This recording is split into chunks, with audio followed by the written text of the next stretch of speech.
गुलकारी की दुनिया में पाकिस्तान का नाम रोशन करने वाले बहुत से गुलकार हैं जिनके सुर आज भी दुनिया में सुनने वालों के कानों में रस घोल रहे हैं। फिर चाहे वो मलका तरन्नुम नूरजहां के गीत हों या फिर शहनशाह गजल मेहदी हसन की गजलें हों, अपनी गुलकारी से दुनिया भर में मुनफरिद पहचान बनाने वाले बहुत से गुलकार ऐसे हैं जो अपने फन को आगे मुंतकिल करने में नाकाम रहे और उनके दुनिया से चले जाने के बाद लोगों ने उन्हें भुला दिया। ताहम कुछ ऐसे गुलकार भी इस धरती का हिस्सा थे जिन्होंने विरासत की सूरत में गुलकारी को आगे बढ़ाया और आज उनकी तीसरी नस्ल सुर बखेरने में मसरूफ है। आज की इस वीडियो में हम उन गुलकारों के बारे में बताएंगे जिनकी तीसरी नस्ल गुलकारी के शोबे से मुंसलिक है और अपने आबाओ अजदाद का नाम और काम आगे बढ़ा रही है। नंबर 1,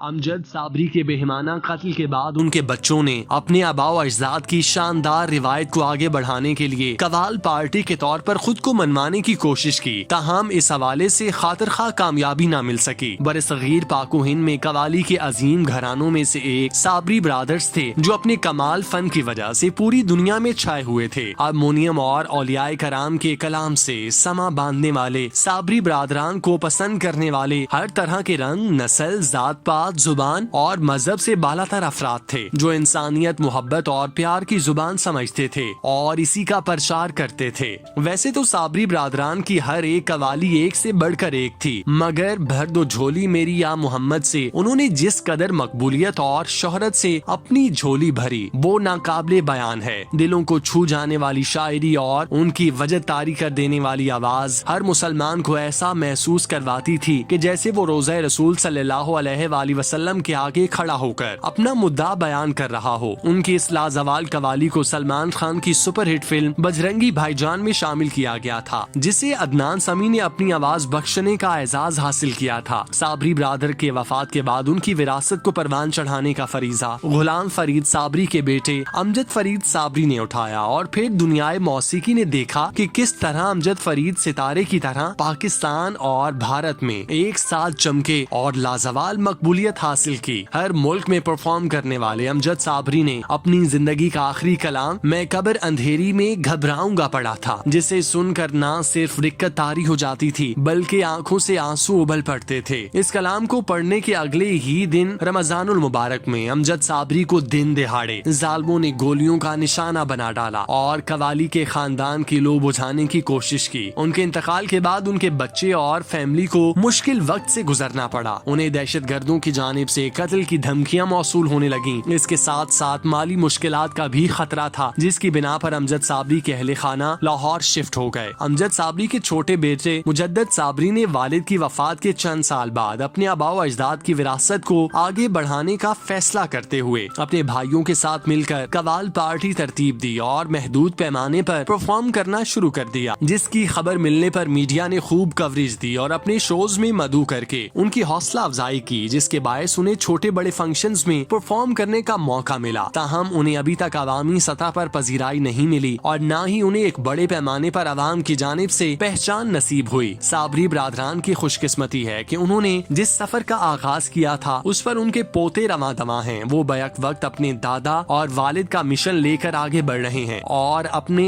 सुर संगीत से मुल्क पाकिस्तान में अमनो मोहब्बत का पैगाम फैला रहे हैं। नंबर 2,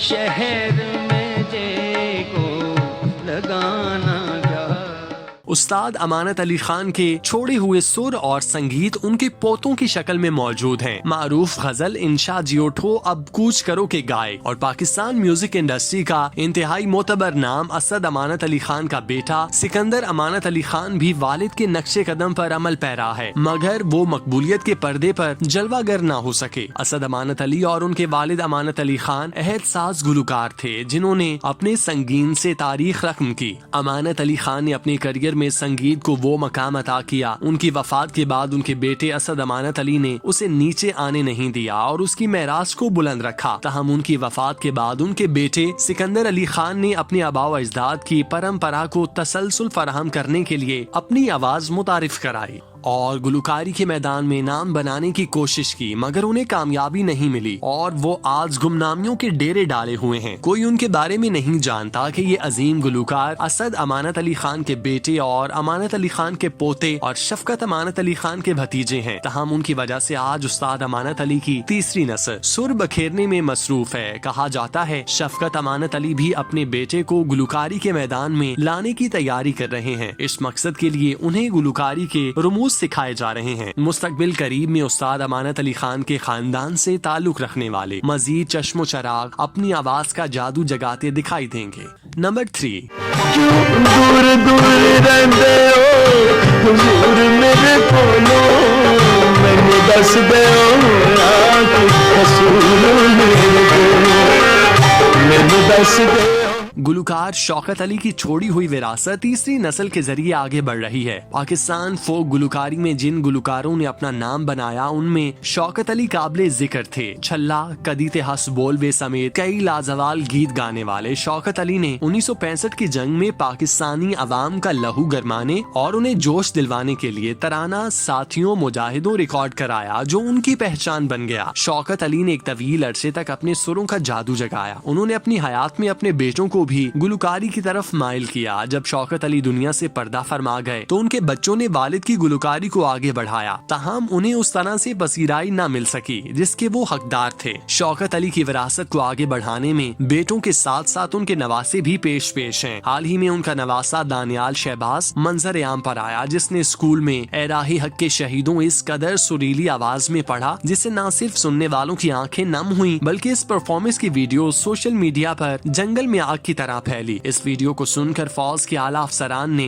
दानियाल शहबाज के स्कूल पहुंचकर न सिर्फ उसकी आवाज की तारीफ की बल्कि उसे इनाम से भी नवाजा। उस परफॉर्मेंस के बाद दानियाल शहबाज बाकायदा तौर पर गुलकारी के मैदान में कदम रख चुके हैं और यूं शौकत अली की तीसरी नस्ल सुर और संगीत से वाबस्ता है। नंबर 4, हर वेले मेरे लिए दुआवां करदी रहिंदी सी, औलाद भावें जिंद मंगे कर दी ना नासी।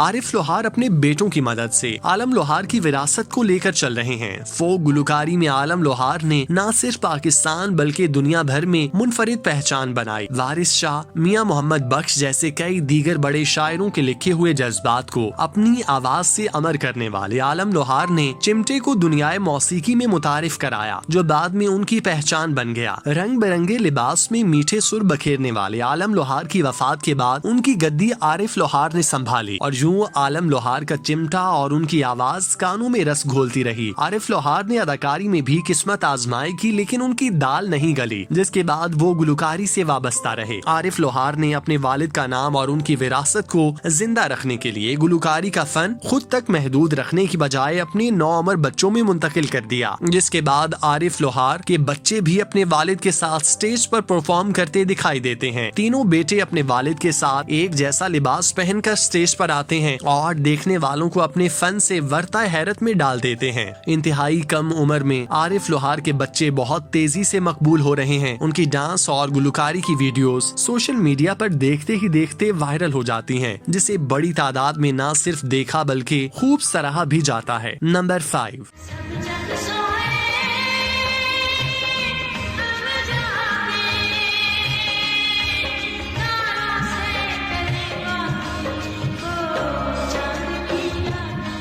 मलका तरन्नुम नूरजहां की वफात के बाद उनके नवासे ने गुलकारी से ताल्लुक कायम किया। नूरजहां ने गुलकारी की दुनिया में जो इज्जत और मकाम बनाया वो किसी और गुलकारा के हिस्से में न आ सका। पाकिस्तान और भारत में यकसा मकबूलियत रखने वाली नूरजहां ने करियर के आगाज में अदाकारी भी की, ताहम पाकिस्तान बनने के बाद वो अदाकारी से गुलकारी की तरफ माइल हो गयी। इस सुरीली बुलबुल ने जिस तरह से अपने राग लगाए और सुर बखेरे वो तारीख का हिस्सा बन गए। मलका तरन्नुम नूरजहां गुलकारी की दुनिया का बहुत ही बड़ा नाम थी। बिलाशुबा उन जैसा और उनके मुकाबले का कोई और गुलकार नहीं था। ताहम जब वो दुनिया से रुखसत हुई तो कुछ अरसे तक उनकी बेटी जिल्ले हुमा उनके गीत गाकर यादें ताजा करती रहीं, लेकिन वो इस शोबे को पूरी तरह इख्तियार करने में नाकाम रहीं। जिल्ले हुमा के बेटे और नूरजहां के नवासे अहमद अली भट्ट जो मंजे हुए अदाकार हैं, उन्होंने करियर में कुछ अरसा गुलकारी भी की। वो ईपी बैंड के साथ मुंसलिक रहे जिसके लीड गुलकार फवाद खान थे। ये बैंड चंद साल बरकरार रहने के बाद खत्म हो गया। अहमद अली बट अब ज्यादातर अदाकारी करते हैं, ताहम उन्हें जब सुर लगाने का मौका मिले तो वो पीछे नहीं हटते। और पीछे हटे भी क्यों? आखिर मलका तरन्नुम नूरजहां उनकी नानी थी, जिनके आगे सर झुकाए दिखाई देते थे।